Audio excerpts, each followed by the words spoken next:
Hello दोस्तों, 10th class के math बहुपद पढ़ाने वाले हैं। पॉलिनोमियल चैप्टर है। मेरा से अच्छा खासा एग्जाम में पूछा गया है। तो वीडियो देखने से पहले लाइक और शेयर जरूर कर दें और अंत तक वीडियो देखें। पूरा देखने में मजा है।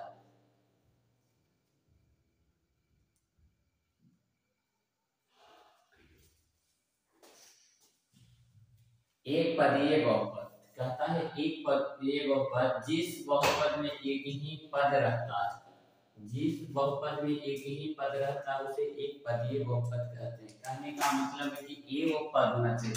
5 x के पावर 4 है, हो गया। एक रो में एक बहुपद है, इसी में 2 भी है, एक बहुपद है, इसी में है तो कितना हुआ 7 एक ही होना चाहिए।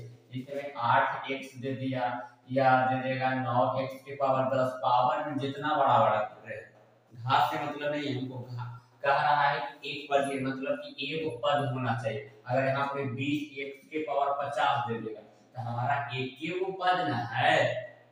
यहाँ पे कह रहा है जिस बहुपद में एक ही पद हो, एक पद होना चाहिए, उसी को बोलते हैं एक पदीय बहुपद। फिर कहा है कुछ द्विपदीय बहुपद क्या है? जिस बहुपद में दो पद हो उसे दो पदीय बहुपद कहते हैं। जिस बहुपद में दो पद हो उसे दो पदीय बहुपद कहते हैं। जैसे कहना दो पद है 2x 5 माइनस 7x है, यहाँ में ये वही हो गया, ये वही हो गया, दो बहुपद हो गया। एक में देखो तो 3x स्क्वायर और प्लस कितना है 2x। अगर और कहेगा एग्जांपल तब 5x के पावर 6 है प्लस 6x के पावर 4 भी कर सकते हैं। यानी दो पद होना चाहिए। दो पदीय बहुपद के मतलब दो पद हमको होना चाहिए, वो कहलाएगा दो पदीय बहुपद।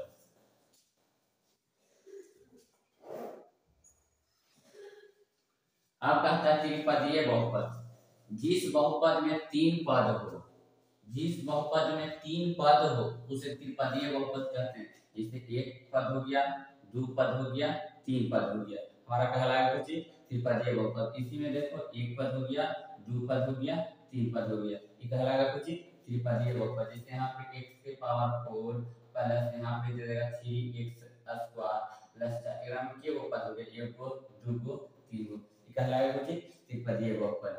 ये हमारा त्रिपदीय बहुपद क्लियर हो गया। टाइप्स ऑफ पॉलिनोमियल कहने का मतलब बहुपद के प्रकार।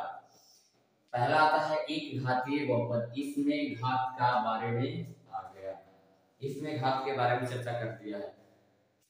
अब तुमको घात के बारे में बताना है। तो एक घातीय बहुपद को, एक कहने का मतलब कि एक घातीय बहुपद, एक घात वाले बहुपद को एक घातीय बहुपद कहते हैं, जिसमें एक घात होना चाहिए। तो एक बात बताओ, यहाँ पर लिखा हुआ है 3x माइनस 1, 3x माइनस 1, इसमें कितना घात है? एगो है।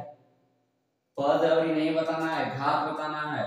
इसमें घात की संख्या एक हो, इसमें घात की संख्या कितना है? एक है। इसको जो होगा ये घातीय बहुपद हो जाएगा। इसमें भी घात की संख्या कितना है? एक है, ये कहलाएगा कुछ एक घातीय बहुपद हो जाएगा। इसमें घात की संख्या कितना है? एक है, कहलाएगा कुछ एक घातीय बहुपद कहलाएगा।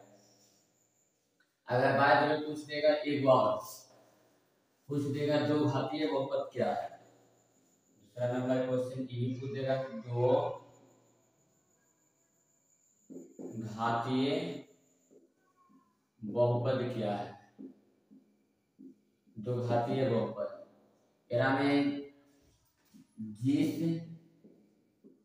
या ऐसे करके पूछ देगा वैसा बहुपद को, वैसा बहुपद को दो घातीय बहुपद कहते हैं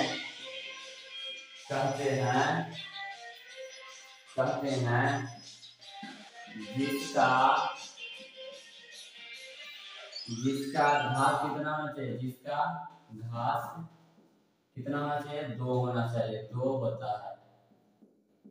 होता है उसे कुछ कहते हैं दो घातीय बहुपद कहते हैं। कह रहा है कुछ दो घातीय बहुपद, जिस बहुपद में दो घात हो। इतना लंबा चौड़ा थोड़ी लिखने की जरूरत है। जिस बहुपद में दो घात हो उसे दो घातीय बहुपद कहते हैं। जैसे एग्जांपल भी होगा 2x² प्लस 4, यहाँ में घात की संख्या कितना हो जाएगा, 2 हो जाएगा। अगर यहाँ पर ये भी कर सकते हैं 5x के पावर 2 प्लस यहाँ पर 8 भी कर सकते हैं। इसमें बहुपद की संख्या घात कितना होना चाहिए, 2, ई वाला देखना है, घात हमारा ई है, ई कितना होना चाहिए, 2 होना चाहिए। तो आज की यहाँ तक रह देते हैं, पार्ट 1 है, पार्ट 2 डाल देंगे। लाइक और शेयर जरूर करें, और जानकर अच्छा लगेगा तो